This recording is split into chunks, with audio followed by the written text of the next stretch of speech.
आणि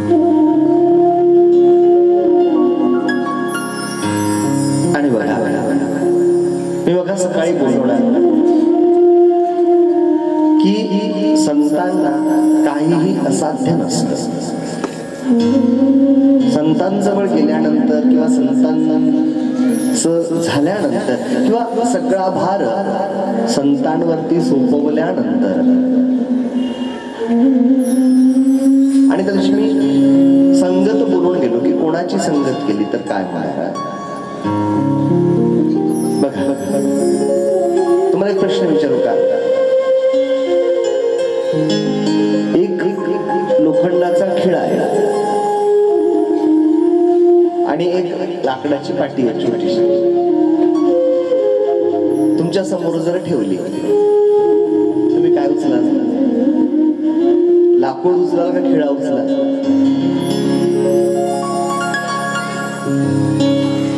बरोबर हुशार आहे तुमच्या गावाची. लाकूड उचलशील का उचलशील? अरे पण का उचलशील? पाटी म्हणजे कशासाठी उचलशील लाकूड? भाषा कळत नाही मला. काय लाकडाचा फायदा काय? लोखंडाचं खिळाचे काम आहे ना. बघा आता खिळा वजनाला जड आहे, त्याची किंमतही बाजारामध्ये बरी आहे. लाकडाची पाटी आणली तर काही कामाची नाही आहे, घरामध्ये ती पडून जाईल.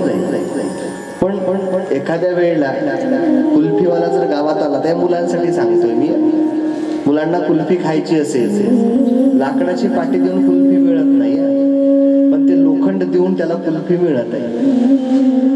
म्हणजे ते मूल्यवान आहे, त्याची किंमत जास्त आहे. कोणाला उचलायचं आहे? खिळ्याला, कारण त्याची किंमत जास्त. आता एक काम करा, तो खिळा उचला आणि पाण्यामध्ये नेऊन टाका. काय होईल? बोलू नको. तो खिळा पाण्यामध्ये बुडेल. आता ती लाकडाची पाटी आहे, काही कामाची नाहीये. तिला आणा, तिला पाण्यामध्ये टाका. आता काय झालं? पाणी बुडेल का? पाटी तिथं. तेच सांगायचं आहे मला तुम्हाला. आशय माझा तुम्हाला समजेल. तो खिळा तुमच्या कमरेला जर तुम्ही बांधला, पाण्यामध्ये उतरला, काय होईल? खिळाही बुडेल, तुम्हालाही बुडवेल. ज्याला स्वतः तरता येत नाही तो तुम्हाला काय तरेल? खिळा म्हणजे माणूस आहे, त्याची संगत करून फायदा नाही. पण पाटी म्हणजे संस्था आहे. वजनाला हलका आहे, किंमत काय दिसणार नाही त्याची, सगळ्या गोष्टी बरोबर आहे. पण ती लाकडाची पाटी घेऊन समजा तुम्ही तुमच्या कमरेला ती पाटी बांधली, नदीला कितीही मोठा पूर असू द्या आणि त्याच्यामध्ये जर तुम्ही उतरला, ती पाटी स्वतःही तरेल आणि तुम्हालाही दुसऱ्या किनाऱ्याला घेऊन जाईल. त्याचप्रमाणे संत आहेत महाराज. जर संगत संतांची केली, संतांना करण्याची गरज नाहीये, पण संत तुम्हाला तारून नेल्याशिवाय राहणार नाही. संगत संतांची महत्वाची आहे. आणि त्यातलेच एक उच्च पराकोष्टीचे संत म्हणजे वंदनीय महाराज आहे. जे महाराजांच्या आश्रयाला गेले, जे महाराजांचे झाले, जे महाराजांचे होऊन राहिले, किंवा ज्यांना महाराजांनी आपलंस केलं, त्यांचं नाव उज्ज्वल झालं, भवितव्य उज्ज्वल झालं. आणि त्याचं प्रात्यक्षिक उदाहरण तुमच्या समोर आहे. हे मी कशासाठी सांगितलं की तुम्ही फक्त मागच्याला बोलू नका, कोणी चुपचाप जिथं बसले तिथं बसून जायचं, आले की बसून जायचं, बोलायचं नाही. आणि आज आपल्या व्यासपीठावर त्यांनी फार सुंदर कबीरजींची एक रचना तुमच्या समोर सादर केली. म्हणजे आमच्या महाराजांची लाडकी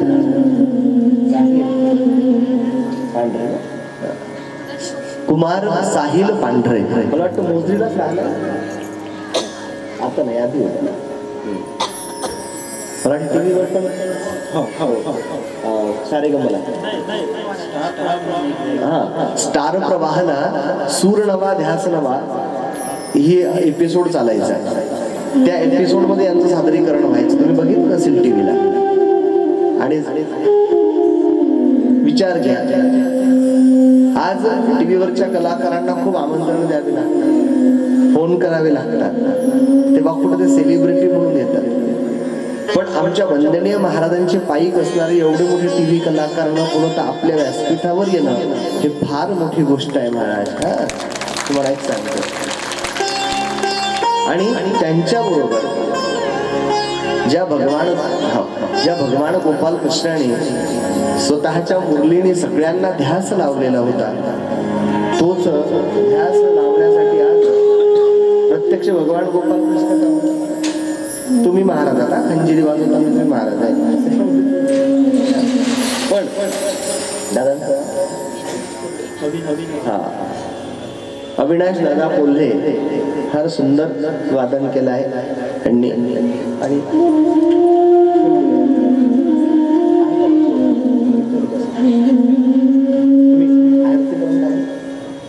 आरतीपर्यंत आहे ना? हो. चला दोघांसाठी जोरदार टाळ्या होत आहेत. आता हे दोघांसाठी टाळ्या झाल्या. आता 4 दिवसापासून जे माझे आहे ते माझेच आहे असं काही नाही. जे माझे आहे, जे आज काही व्यासपीठावर आहे, काही व्यासपीठाच्या खाली आहे, एकदा त्यांच्यासाठी जोरदार टाळ्या जोरदार झाल्या पाहिजे. त्याच्यानंतर आता एकदा माझ्यासाठी वाजवा. आता एक काम करा, तुमच्यासाठी वाजवा. फरक पडला का? स्वतःसाठी वाजवा म्हणून जोरानं वाजवा, माझ्यासाठी वाजवा म्हणून हळू वाजल्या का? आणि परत एक दुसरी महत्वाची गोष्ट आमच्या अभयदानासाठी राहिले.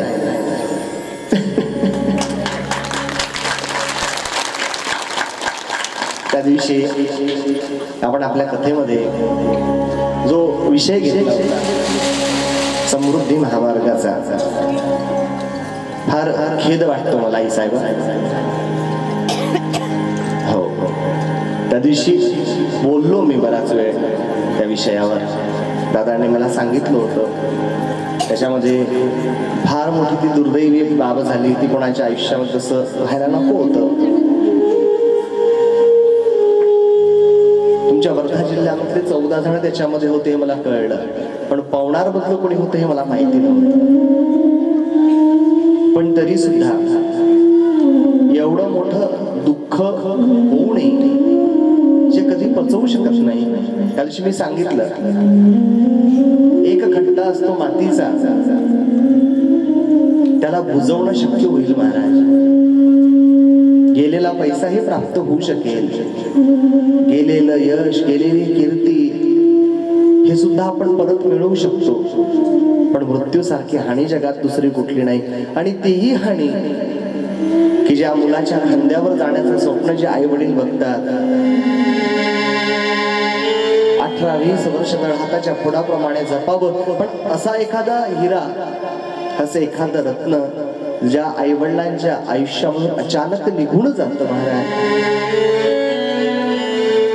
त्या आई वडिलांचं दुःख फक्त तेच जाणू शकतात. जावे त्याच्या वंशा तेव्हा त्या दिवशी मी सांगितलं. काही लोक असे बोलतात, एखादं जर कोणा राहिलं तर कमीत कमी आधार असतो. नाही बाबा, एक राहिला तरी तीच तळमळ असते, दुसरा राहिला तरी तीच तळमळ आहे, 4 असले ना तरी तीच तळमळ आहे. आणि त्या दिवशी मी बोललो की तुम्हाला, लेकुराचे हित वाहे माऊलीचे चित्त, कैसी कळबळ्याची जाती करी लाभ भावे न प्रीती. कुठला लाभ न ठेवता, कुठला लोभ न ठेवता, जे आपल्या आई मुलांवर प्रेम करत राहतात, तो आधार म्हणजे आई वडील असतो. एक सांगू तुम्हाला, शास्त्रानं आईची थोरवी खूप गायली. आई आईचे उपकार जेवढे म्हणावे तेवढे कमी आहे आपल्यासाठी. जगामध्ये सगळ्या गोष्टी मिळू शकतील तुम्हाला. काही काही गोष्टी अशा आहे ज्या पैशाने विकत घेता येतात. पैशानं अन्न विकत घेता येईल, धान्य विकत घेता येईल, पण पैशानं भूक कधी विकत घेता येत नाही. पैशानं पाणी विकत घेता येत, पण पैशानं तहान विकत घेता आलेली नाही.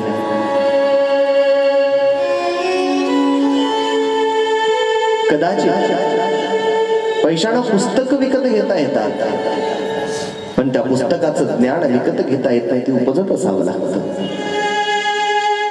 त्याचप्रमाणे एखाद्या वेळेला पैशानं आई वडीलही विकत घेता येईल. मी असं म्हणणार नाही, आजकाल सगळं तंत्रज्ञान निघालंय. आई वडीलही पैशानं विकत घेता येतात, पण त्या आई वडिलांची माया विकत घेता येत नाही. आणि त्या आई वडिलांना हे सांगावं लागत नाही की आपल्या मुलांवर तुम्ही प्रेम करा, ती उपजत असतं. त्या दिवशी मी बोललो, मुलगा तरी स्वार्थापोटी प्रेम करेल, पण मायबाप अशी दोन जीव आहेत महाराज, जे आपल्या संततीवर निस्वार्थ निष्काम प्रेम करत राहतात. त्यांना सांगावंच लागत नाही ते कुठून उपजतं कुठून निघतं, सांगावंच लागत नाही. शास्त्रानं आई खूप गायली, शास्त्रानं आईचे उपकारही मानलेले आहेत महाराज. पण वडिलांचं काय हो, जो आपल्या छातीवर दगड ठेवतो त्याला कठोरता घ्यावीच लागेल, कारण त्याला उज्ज्वल भवितव्य आपल्या मुलांचं घडवायचं असतं. एक लक्षात घ्या, फक्त आईला चार चौघामध्ये रडून दुःख व्यक्त करता येत असतं, बापाला ते करता येत नाही. का करता येत नाही? कारण त्याला माहिती आहे, मी जर रडलो तर माझ्या मागे एवढा मोठा परिवार आहे, एवढा मोठा व्याप आहे, आणि मी जर असा खचून गेलो तर ते कोणाकडे पाहतील हे समजूतदारी त्या पित्यामध्ये असते. अश्रूच्या द्वारे दुःख हलक झालं, कुठला आजार उत्पन्न होणार नाही. पण जे आपल्या आत गिळत राहतो ना महाराज, तो आघात फार मोठा आहे, लक्षात घ्या. भगवान रामचंद्र वनवासामध्ये निघाले, सगळ्या अयोध्येला दुःख झालं. माता कौसल्या, सुमित्रा, जितके काही प्रजाजन आहे सगळ्यांना दुःख झालं महाराज. पण एका रामासाठी आपल्या प्राणाचं बलिदान देणारे राजा दशरथ एक वडील होते, हे विसरून चालणार नाही आम्हाला.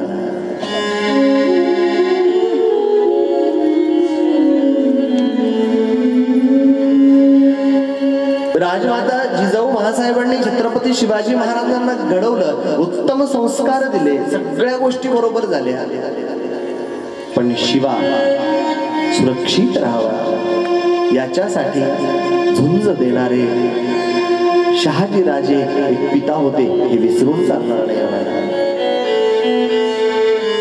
माता देवकीनं भगवान कृष्णाला जन्माला घातलं, सगळ्या गोष्टी बरोबर आहे, दुःख तिलाही झालं, पण वादळ वारा सोसून आपला मुलगा सुरक्षित राहावा याच्यासाठी भर पावसामध्ये चालत जाणारे वसुदेवजी एक पिता होते, हे विसरून चालणार नाही महाराजा. बघा ना, काय स्वप्न असते आपल्या पित्याचं. बस बस उत्तम भवितव्य, दिवसाची रात रात्रीचा दिवस. आपल्या मुलाला चांगल्या शाळेमध्ये ऍडमिशन मिळावी, तिथल्या लोकॅलिटी प्रमाणे त्याला चालता यावं, काही गरज नाही, त्याला काही घेणं देणं नाही. स्वतः एका कपड्यावर राहतो, पण पोराच्या गरजा पूर्ण करतो महाराज.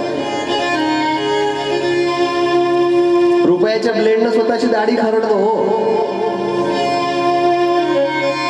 पण आपला मुलगा चांगला दिसला पाहिजे म्हणून ते आई वडील मुलाला सलून मध्ये पाठवत असतात. काळजी आहे, चिंता आहे, आई गेलं ते झालं. त्याला मोठं व्हावं, नोकरी करावी, नोकरीतला पैसा आम्हाला द्यावा, आम्हाला सगळे सुख द्यावे, अजिबात त्यांना तो फक्त तो सुखी राहावा, तो आनंदामध्ये राहावा, काही नको असतो त्यांना. पण आम्ही काय देतो त्या आई वडिलांना? नाही महाराज, मी त्या दिवशी मुलांनाही सांगितलं, बाहेर गेल्यानंतर विचार हा करायचा की घरी कोणीतरी आपली वाट बघत असतं महाराज. आणि असं स्वप्न जर आई वडील बघत असेल आणि त्या आई वडिलांच्या जीवनामध्ये असा एखादा दुःखद प्रसंग अचानक येऊन ठेपत असेल तर ते दुःख काय महाराजा. मुलगा घराच्या बाहेर पडतो, ते आई वडिलांनी वाट बघितली असेल, आता येईल नंतर येईल आता येईल, पण ज्या वेळेला ती हेलावून टाकणारी घटना ज्या वेळेला कानावर आली असेल त्यावेळेला त्या आई वडिलांचं काय झालं असेल महाराज, विचारही आपण करू शकत नाही.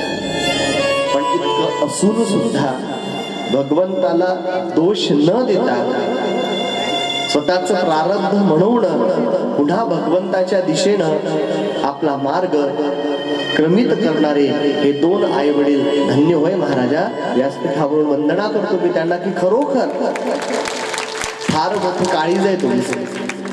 नाहीतर एखादी आई घराच्या बाहेर पडली नसती, एखादे पिता घराच्या बाहेर पडले नसते, हो म्हणलं असतं आम्ही नाही मानणार देव.